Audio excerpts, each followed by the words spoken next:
Well, hey there. Good afternoon. I'm Alan Fremont with KLAK. We're going to be talking the next few minutes with the nice folks, the good folks, the great folks over at the Samaritan Inn right here in McKinney. We're going to learn all about what they do right here in our community for our people. And also, we got a big event coming up this Saturday, and I can't wait for that 10 a.m. to 2 p.m. It's Slide into Summer event, and we're going to learn all about that too. But right now, let's bring in Mr. Rick Crocker. Good afternoon, Rick. How are you? Hey, good afternoon, Alan. I am well on this beautiful day in North Texas. Boy, it certainly is, isn't it? Absolutely. Hey, let's talk about the Samaritan Inn and what you guys do right here in our community. Yeah, so the Samaritan Inn is located, as you said, right here in McKinney, Texas. We have been here for 38 years, founded in 1984 by the Collin County Ministerial Association. And we are a transitional shelter program, a comprehensive program that helps families with children, single men, single women who are suffering under the crisis of homelessness and getting them back to a place of gainful employment, self sufficiency, and independence. And it's so exciting to be a part of that journey to watch individuals, whether it be a family unit or an individual, a single man or a single woman, make that journey toward independence. Our mission statement says we help willing people gain dignity and independence. And you guys have seen lots and lots of great success stories, and I love that. Yeah, absolutely. So many great stories that we hear, over the time that they're here. And that's important, I think, for everyone to understand that the individuals we serve here are not just here for a 24-hour stay. We aren't an emergency 24-hour shelter. We are a transitional program. And typically it takes about 200 days or more for most of our residents to be able to make that journey back toward independence. Okay. Well, I brought on screen Tracy Ferguson from the Samaritan Inn. Thank you for joining us this afternoon. How are you? I'm good, Alan. Thank you for having us. So you've seen lots. You've seen lots of just success stories as well. People coming in, whatever life just kind of hits them, maybe under the belt or whatever, and they're just trying to recover. They got families, and they just want to get back to that recovery. So yeah, tell us about that, Tracy. Yeah, absolutely. As you know, we're kicking off our Sponsor a Child campaign. So although we obviously help the families holistically, one of our points right now is really the children. And this past week, I was able to get out to the playground and meet this newish little boy that's joined our Samaritan Inn home for their stay. And it was father and son that was out there playing. Beautiful 2-year-old little boy running around the playground, just completely oblivious to all of the cares and the concerns that mom and dad are going through, and had a chance to catch up with his dad and have some really, really great conversation about, the things that led him here, being injured on a job, not having an opportunity. He was in hospital bills added up, ended up homeless in the car with his, kiddos, and found the Samaritan Inn. And all he could do was rave about the opportunity and the fact that he had a safe place to come with his family. He didn't have to be afraid of, the protection of his son, and then getting, back on his feet, having an opportunity to save, having an opportunity to get the education, the financial education and development classes that we offer have been such a key for him. And so he's back in the job force and starting to get on his feet. So I'm so looking forward to tracking their journey into independence. And you have a lot of people, like I said, comes through there. So how serious is the homelessness here in North Texas? Well, it is a growing problem here in North Texas, and there are a number of things that are fueling that problem. Number one among them is the issue of affordable housing, or the lack thereof. I'm sure many of those who are listening in today will realize that not only what you need to purchase a home these days here in North Texas, but also those who are in the rental market, that rental rates have increased exponentially over the last year as a result of so many factors with inflation and all the rest. So in Collin County, there in the last point in time count, it indicated that there were about 500 or so homeless here in Collin County. Yeah. But we know that that number is undercounted because it's just one night on a particular night in the year, and you're not getting the full range of those who might be doubled up with a family or friend, or staying in a cheap motel. We're seeing a lot of people sleeping in their cars when they come to us. And so we know the problem is much bigger than that point in time count reveals to us. Yeah, because I noticed you guys offer all different kinds of programs. You got a shelter program. I love the Gateway apartment. I think that is wonderful. That helps a lot, with helping people get back on their feet. They don't have to, where am I going to live? Where am I going to stay? Where's my kids going to sleep tonight? They can start focusing on recovering, getting back. And also, too, the InStyle resale store. That's a great store. For a consumer like me, you can go in and pick up some really great deals because what people have done. Absolutely. We're really proud of our Gateway program. I'll talk a little bit about that, and Tracy can talk about our thrift store at InStyle. Gateway is our 20 residential units, so that for families or singles who qualify for the Gateway program, when they graduate from our transitional program, they can move into one of those apartments for a period of 18 months. And it's set up in 3 6-month leases on a decreasing subsidy. So we're just getting them acclimated to the rental market. The beautiful thing about the Gateway program is that we recruit apartment adopters, Sunday school classes and service organizations and family groups that actually will come in and totally furnish the apartment. They'll put decor on the walls and linens in the linen pantry and food in the food cupboard. And it's just wonderful. We have a welcome home celebration, welcoming the new resident and their family into their apartment. They're supported by a case manager who's totally dedicated during that time to providing them the resources and help that they need during that 18-month period. It's a wonderful program. And if they, at the end of the 18 months, if they're in good standing in our program, they take everything with them, lock, stock, and barrel, so they're set up for housekeeping. It's a wonderful program. We're very, very proud of it. Yeah, I'll piggyback on that, Alan, with one of the recent Gateway move-ins that we had was a mom with her 2 little boys that, oftentimes by the time our families graduate the program, depending on what brought them here and how much assistance they need to get to self-sufficiency, they may have been in our shelter anywhere from 6, 8 months, sometimes up to a year. And so, it's really their first step, of independence, especially if they had really young children that came. Yeah. And so it's just such a beautiful surprise welcome home to their first place of independence, that extra step away as they sort of release that tether. But the interesting thing in this move-in is obviously the adopters can get different furniture and bedding. And so the 2 boys had these beautiful little beds that had big drawers underneath, those real big, like you put linens in or whatever. And I'm going through the house and the little boys discovered the drawers and they climbed in them and hid and kind of, so you walked in the room and you couldn't find them. So they were just chuckling. I ran out to the mom. I'm like, in case you can't find your children later, check the drawers.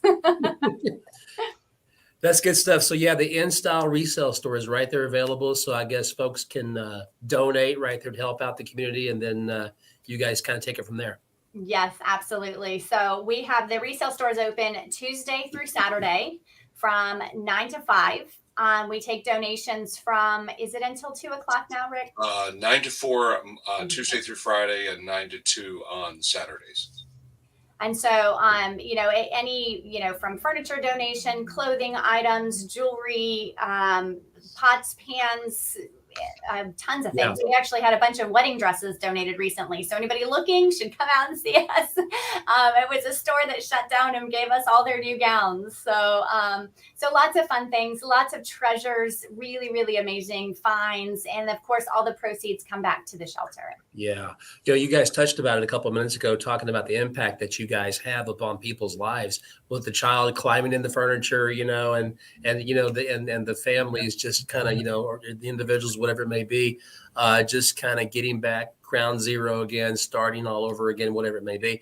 And it's just good stuff that you guys do. I got to take a tour the other day at your facility, and I just couldn't help but notice, you can see people just feeling relieved, like, okay, I'm where I'm supposed to be right now. Let's focus. People on computers doing all this fun stuff, trying to get back out there. And I commend you guys for what you do. It's just good stuff. And of course, you see it every day. Yeah, absolutely. And it's interesting that you talked about they're just kind of relaxing or decompressing. We find that in the very early weeks when they come into our program. In fact, we encourage them to take time to breathe because they've been through a crisis. it's a traumatic one for these families and individuals. So we want them to have a chance to kind of hit the reset button, to find out, where their room is, find out where the dining room is, meet their counselor, meet their caseworker, all of those things, and just give them that chance to relax for a moment, and then hit the reset button to figure out the plan moving forward. Very nice. I'm going to bring on right now our general manager here at Alpha Media, David Smith. David, how are you? I'm doing great, and it's always such a pleasure and honor to partner with the Samaritan Inn here in McKinney. They're 38 years strong, and they've just been doing some magnificent things for the community. I think it's really interesting when Tracy was talking about the children impacted and the contribution that Samaritan Inn is making to families and particularly children. I was not aware that over 200 children were residents last year of Samaritan Inn out of the 600 or so residents. So all members of the family are certainly affected by things that happen in life. And one of the things I was wondering is, Rick, what has changed in the makeup of the resident over the years? Are we seeing more kids, more families? Can you give us some sense of post-COVID, what the differences are? Yeah, it's interesting. It seems like the residents that are coming to us now are older, and yet we still have families. So a third of our residents are children. And as you said, David, last year over 200 of our residents last year were between the ages of birth and age 18. They're with their parents as they're walking through this program. But we're also seeing individuals who have never had any history of homelessness before. And these are individuals that have become situationally homeless because of COVID, because of loss of employment during COVID, because they'd already been living on the edge, so to speak. And with COVID and now the inflationary aspects of daily life, they've gone over the edge and are slipping into homelessness. And it's really, really sad to see. And I remind people all the time, I remind myself that every one of us is one crisis away from being homeless ourselves. Right. So all it takes is one medical emergency with mounting medical bills that you can't afford to pay, or some family status change, a divorce, a separation. We see a lot of single parents who come here with their children because of some family change that's taken place. A lot of times a single mom who's been a stay-at-home mom who's not really prepared to be in the workaday world. And so we're walking alongside of her, getting her into a place of employability and self-sufficiency. Okay. All right. One of the things I noticed when Alan and I were touring, just how upbeat and helpful every one of your team members are, regardless of their department, therapists, counselors, administrative folks. They are proud and excited to be a part of, may I call it the New Samaritan Inn, because that building is just, it's a thing of beauty. Well, thank you for that. Good to hear that report too. Absolutely. Hey, Alan, can we talk about the event this Saturday? Because we're going to be there. I was going to slide on in there, David. Way to go. Hey, there is going to be a big event coming up this Saturday. We're going to slide into summer, kicking off a Sponsor a Child campaign with a day of fun. Can we talk about that? Can we talk about Tracy, talk about Rick? Let's talk about Sponsor a Child. Yeah, absolutely. So, as Rick said, about a third of our residents are children, which means a third of our cost are children. So we have our Sponsor a Child campaign every year that we've done in different ways, but this is a first ever opportunity. We have never done this before. We decided to run kind of a spring festival. COVID has been such a damper on getting out and doing things and engaging. And so, let's slide into summer. Let's open up our facility. It's a brand new property that we have that is a beautiful campus that people may not have had the opportunity to come to. And just have a day of fun, allowing people to see and experience what you guys experienced, take a tour, see where everything happens, see where the kids play, see where classes happen, see the playroom, the teen room, all of the things that are available. And all the while, we're going to transform our entire campus onto all kinds of fun things. We're going to have a stage with live entertainment. We're going to have balloons, face painting, sand art.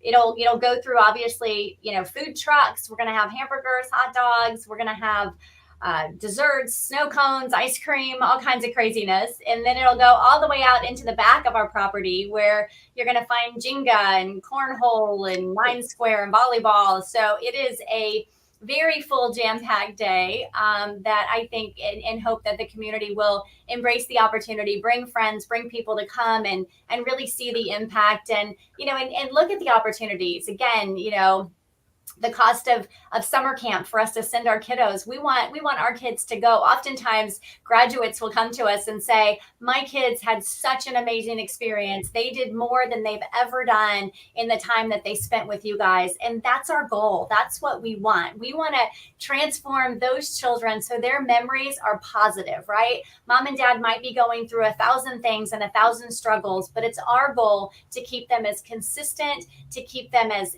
safe, and make sure that they know that it's our goal to take care of every aspect that we can of those kiddos. And our summer programs are really exciting for the kids, as Tracy's saying. We provide them with the basics from a swimsuit to flip-flops and a beach towel and a pass to one of the city pools, all the way to going to an overnight camp. Some of these children have never experienced what it's like to stay in an overnight camp. And so we want them to have that enriching experience as well, and really provide a summer that they'll never be able to forget. Well, this is going to be pretty exciting this Saturday. In fact, I'm learning more and more all about the Samaritan Inn that I had no idea. So I'm going to get a lot more on Saturday, a lot more education, and I can't wait. But what are other ways that people can, that are interested, can support the Samaritan Inn's mission? How can we help out? Tracy? I didn't want to jump in there. Sorry. So there are lots of ways to engage with us. Absolutely. From monetary donations, we're asking people to sponsor a child, different levels directly on our website. We'll take those donations. In addition to that, volunteer. We always need volunteers on our campus, from everything from helping do bag lunch brigade, helping do kids activities, do adult activities. We have all kinds of fun things. And sometimes we strategize with different groups to offer things that maybe we didn't. We have a chiropractor that's offering his services right now, which has been really exciting. So we're always open to, how we can best serve and offer opportunities, obviously, to our residents. And so lots of things that they can do there. We also have our in-kind donations. So if people can't come out, they can't get out, but they want to send something, or how can we engage? We have our Amazon wish list and our needs list both on our website, samin.org, SAMINN.org.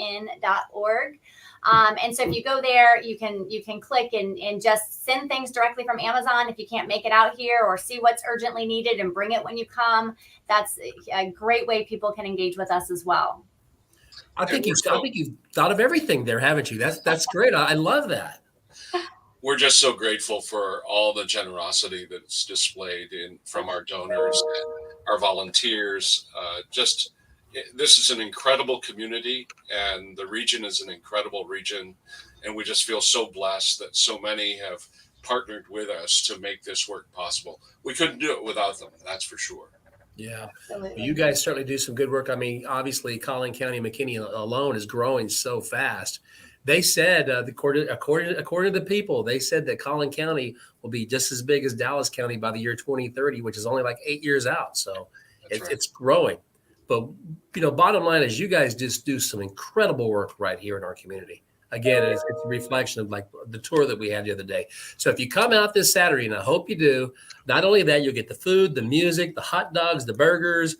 You'll get to learn all about the Samaritan Inn, what you guys do, and hopefully let your wallet and your heart lead you and sponsor a child. That would be wonderful. We hope that everyone will come and join us. We'll be there. We look forward to it. Dallin will have some great prizes also, and spend a minute with us and learn about the Samaritan Inn. such an important anchor in our community. And we just so appreciate everything you guys do. Thank you so much, Alan and David, for having us. Absolutely. Anything else you guys want to add to this before we go to lunch? This Saturday, April 30th. Yes. 10 a.m. to 2 p.m. Yes. Hey, God bless you guys, what you guys do over there. Real quick on the address also, if you guys would. Okay. 1514 North McDonald. So it's just north of 380 or University Drive. It'll be on the east side of the highway. There'll be individuals there that will direct you to available parking, and there will be hosts on site that will direct you to all the various activities and tours and all the rest. We hope you'll join us.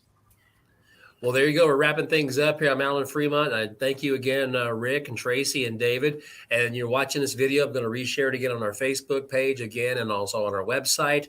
Love to see you this Saturday, 10 a.m. to 2 p.m. Can't wait to meet you. Can't wait to see you. So come on out. All right. We'll talk to you guys later. See you Saturday. Thank you. Bye. Bye, everybody.